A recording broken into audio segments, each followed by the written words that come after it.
Hey Magical Sparks, welcome back to my channel. It's Sparkle here and June as well, and today I'll be sharing with you guys everything I know about coloring with alcohol-based markers. So I'm not a professional or anything, but I have been using alcohol-based markers for about 3.5 years now, and I've learned a lot along the way, and some of these things are things that I wish that someone would have told me sooner, but it's okay. Today I'm here to teach you guys, or at least tell you guys everything I know, and hopefully some of these things might help you out.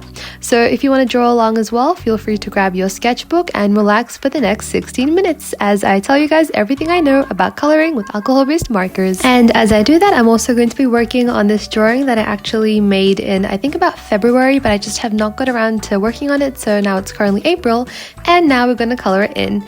And anyways, let's get started. And this video is going to follow this kind of structure, but don't worry about that, it'll all make sense once the video starts. Alright, so first things first, alcohol-based markers do tend to bleed through paper when you're working with them. So what I recommend is using a protective sheet such as this one that I got with my Hoo brush marker set, and it actually works really good to stop the ink from bleeding through onto the next page. So that way while I'm coloring this drawing, the drawing on the next page won't get ruined or stained in any way. And you can also use different things as alternatives, like for example a piece of cardboard if that works for you, but again, have a play around. Also, it's important to mention that not all papers are like this, just some papers. And now here are the supplies that I like to use. So as you can see, these are my markers. I have quite a big collection, and trust me, I didn't start with this much, but it has grown. So the first brand I want to show you guys is a Hoo, which is my first ever alcohol-based marker brand that I actually use, so I love that brand a lot. And here are how the nibs look. My other favorite brand is Artex. So these markers are also really amazing, and again, you can find markers with different kind of brush tips and brush sizes depending on what features you're looking for. These are Hoo color markers, which are slightly different and they also look really cool. Another brand of markers that I do like a lot are Prismacolor Premier markers, which for some reason I forgot to show in this video, but that's okay, you guys can check it out with my older videos. And this is also a very well-known brand, which is Copic or Copic, and they are really good markers, but they are definitely a bit more towards the expensive side compared to the other markers that I showed you guys before. So now that I've showed you guys some of the marker brands that I like to use, I think it's time to show you guys the fine liners.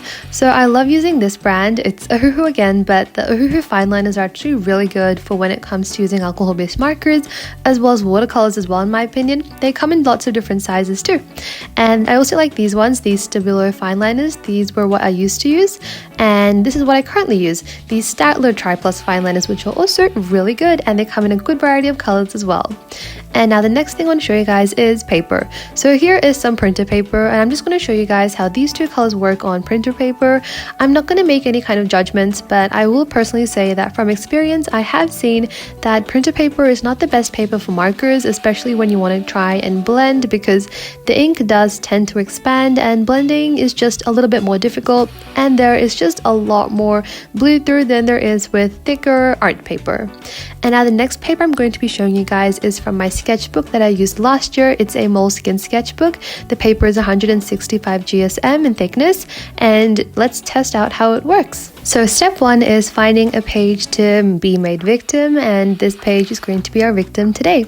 So the ink does kind of expand in this paper as well, and I think it's really important to say that it's not always true that the thicker the paper, the better you can blend and use markers, because in that kind of logic, like watercolor paper is really thick, but markers do tend to expand and not work too well on that as well. Like in terms of blending, yes, but in terms of expanding, not really. So I think it's just really important to experiment until you find a sketchbook that you're happy with. So for me, currently I'm using this Born sketchbook, that is BORN, and this sketchbook is actually really good in my opinion when you're using markers, because I personally find the blending to be really easy and the ink doesn't expand too much, which is something I love.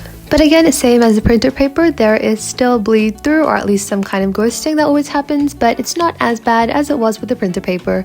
Again, it just comes down to personal preference and really just trying out a bunch of different sketchbook brands until you find something you're satisfied with. Anyways, time to keep working on this drawing. And something else I also want to say is that if my voice sounds really dull or boring in this video, it's just because I'm really not in the mood to record a voiceover right now, but I really just want to get this video out at the same time. I was going to add captions instead, instead, but then that would have gotten way too confusing for you guys to read captions and constantly look at what I'm doing on screen. So here we are with the voiceover.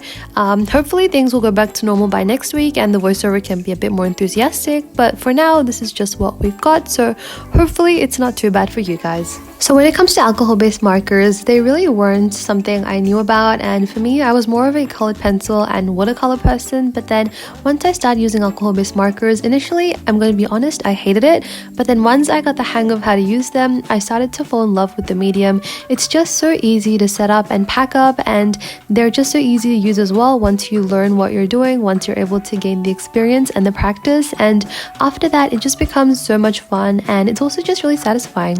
And one of my favorite things is definitely the fact that you don't have a lot to pack up. Like with watercolors or paints, there's just so much work that goes into packing up and setting up, but with this it's just really easier.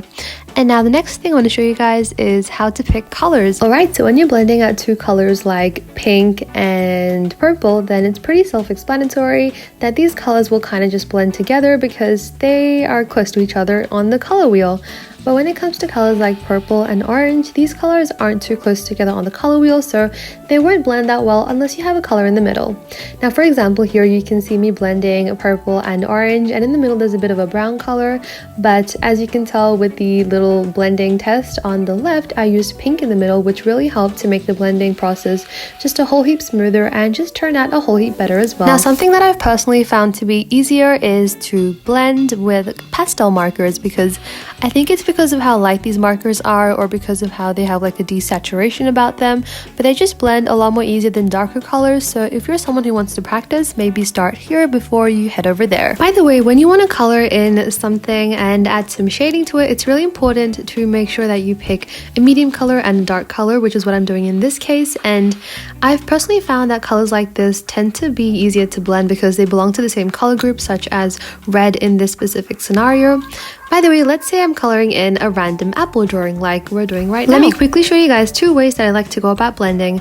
So in the first half, I'm going to be using the main color, the medium color, then adding the shadows around it with the darker color, and then just going over it to blend it out. The second way I also like to do is I like to go ahead with the darkest color first and then grab the medium color and just add it until everything is blended. Now those are just two examples of ways that you can blend, but of course there are so many more other options as well. And when it comes to blending, let's just try blending out these three primary colors and see how it goes. I feel like a part of the reason why they didn't blend is my fault, but another reason why they didn't blend is because it's a bit hard to blend between these colors since they're so different from each other. But as you can tell, once I brought in the orange and the green, it did make things a lot more easier. I mean, she is a bit rough, but I think she's still beautiful. And now, like I was saying before, when it comes to alcohol-based markers, when I initially got my set, I was really excited and happy because it looked really cool, and I got this set that I saw a lot of YouTubers using, and this was in 2019, by the way. And I was just really excited, but then the second I tried to create something with them, I realized that I had no idea what I was doing and that it wasn't as easy as it looked, and I really just wanted to give up because I felt like alcohol-based markers just were not for me. And I think that's partially because of the paper I was using, but also because of how I just did not know how to pick the right colors or how to blend. So I do just want to emphasize the importance of that. It's really important to just practice blending and practice picking out right colors. And when you're practicing, don't do it on like a full illustration, just do it on a simple sketch or just a blank piece of paper. And it's really just important to keep practicing, because while I am making this video to help out as many beginner artists as I can, it's really just down to you and down to you learning through your own experiences and going through those learning curves just like I did as well. And personally, I still like to consider myself as a beginner artist as well, because I do still tend to make a lot of mistakes in my art, but at the same time, I do learn from them and grow from these experiences. And now the next thing I want to talk to you guys about is in regards to shading. And when it comes to shading, the most important thing to know are your values. So I always like to have 3 values when it comes to shading. As you can tell, I kind of messed up here, which is why I crossed out this one and picked the shade lighter, but I think it's important to have a light shade, a medium shade, and a dark shade. So if you look at the bowl, I've actually drawn like an arrow pointing towards the bowl. That arrow is going to pretty much represent where the lighting source is coming from and the direction that it's pointing at. So it is pointing towards the top left hand side of the circle, which is why I should stop saying circle, it's a sphere, okay? It's pointing towards the top left hand side of the sphere, and that's where I'm going to place my lightest color. And then from there I'm going to add my middle color, and finally I'm going to add my darkest color where the shadows go. Now this is just a really rough example with not so great blending, just so you guys get the idea of shading though. But if that's not clear enough, let me show you guys a bit more of a simpler explanation with this really pretty diamond pen that also just happens to be a simple ballpoint pen.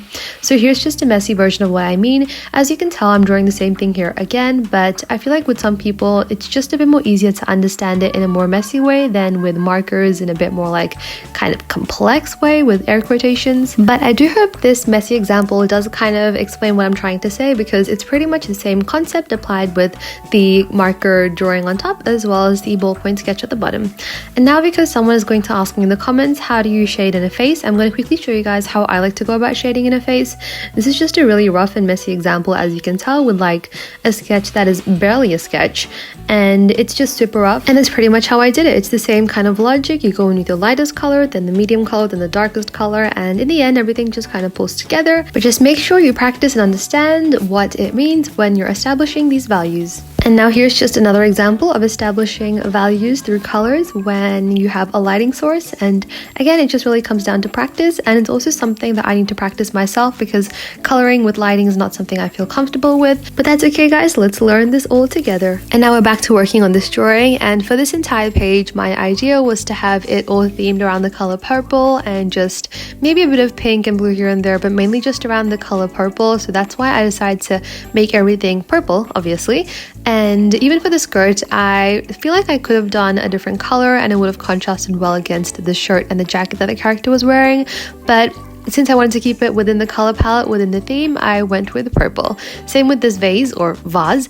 I made all the flowers and other things inside completely purple, and even the penguin as well. Which, by the way, for some reason, whenever I draw an animal, I just do not tend to use a reference, which I kind of hate myself for, but I also kind of like the fact that I'm trying out new things. But I feel like next time when I do draw an animal, I should use a reference. So even for the penguin up there, that was just me trying to guess how a penguin would look if it was all chibi and cute, but it did turn out looking just a little bit weird. But you know what, that's okay.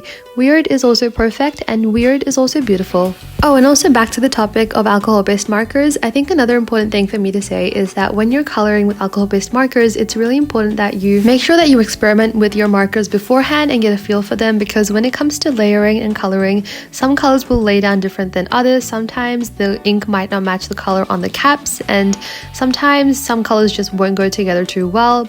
And also just check out how well your pastel markers work and whether they're actually able to lighten mid colors, and just play around with it, because when it comes to layering and coloring, I feel like it's really hard to explain every single aspect of it, and the best way to learn about layering and coloring is through personal experimentation. So for me, for example, I did not just make sure you experiment, play around and see what works best for you, and just play around. And now it's time for the final thing I wanted to talk about in this video, which is mixing other mediums with your art. So in the past, I've gone ahead and I've drawn on top of my marker drawings with pencils like Crayola pencils and Prismacolor pencils, and I've also just used a lot of white gel pen on top of my art to add highlights and other features. And I like Jelly Roll gel pens, by the way. And I've also used a bunch of other mediums. But when it comes to markers and other mediums, again, it's really important to experiment and see if the specific art supply you have works on top of the markers or with the markers. But I just find it really cool how markers like that flexible medium that you can use with almost, by the way, every other medium. Like, for example, there are certain brands of pencils where if you color with them and then use markers on top, the pencils underneath kind of just melt and blend and come together really cool. And you can also go ahead and use pencils on top of markers just to add more detail, more shading and depth, which is what I did when I added more blush to the penguin here. And you can also use watercolors underneath markers, and then once they dry you can use markers on top to add more shading. And there's just a really great variety of ways to use these mediums together. And in this specific drawing, I decided to use my white gel pen. I decided to use a bunch of coloring pencils. These are all kids brands brands, by the way, nothing like too expensive here. And I also used my white Jelly Roll pen, as well as these metallic watercolors, which I used on the background. They're also just so satisfying, by the way. Like, look at that, so pretty. But anyways, my point here is that using other mediums with markers really just helps to bring the final drawing together even more and make it look even more beautiful. And something else I've personally come to like understand is that it's not always a great idea to buy the most expensive brand of markers, because it doesn't guarantee that they're going to work better than every other brand of markers. Like, for example, you can buy a great shoe from the shop and you can compare that with like a really, really well-branded shoe, but in the end, it still performs the same job of protecting your feet. So in the same way, markers that are like slightly more on the affordable side do actually work really well in my opinion, and I actually prefer to use them over my Copic markers because I don't feel that stress of having to use expensive markers to create the best art. I just feel a bit more free with the more affordable markers such as Uhuhu and Artex markers, but again, it just comes down to personal preference. Anyways, here's how the final page turned out. I'm not a big fan of how it looks. I don't know why, but it just looks really weird on camera, but I do like how it looks in person. Anyways guys, that is about all I had for this video. Thank you so much for watching. I hope you guys have a fabulous day, and I'll see you guys in the next video. By the way, I'm sorry for the boring voiceover again. I'm just really not in the mood to record a voiceover right now, but I'm not in the mood to type captions as well. But I did want to get a video out for you guys, and hopefully this might have helped you out. Anyways, don't worry, I will be coming back next week with a bit more of a happier voice, so hopefully that might help. Anyways guys, thanks for watching, and I will see you guys in the next one. Bye bye!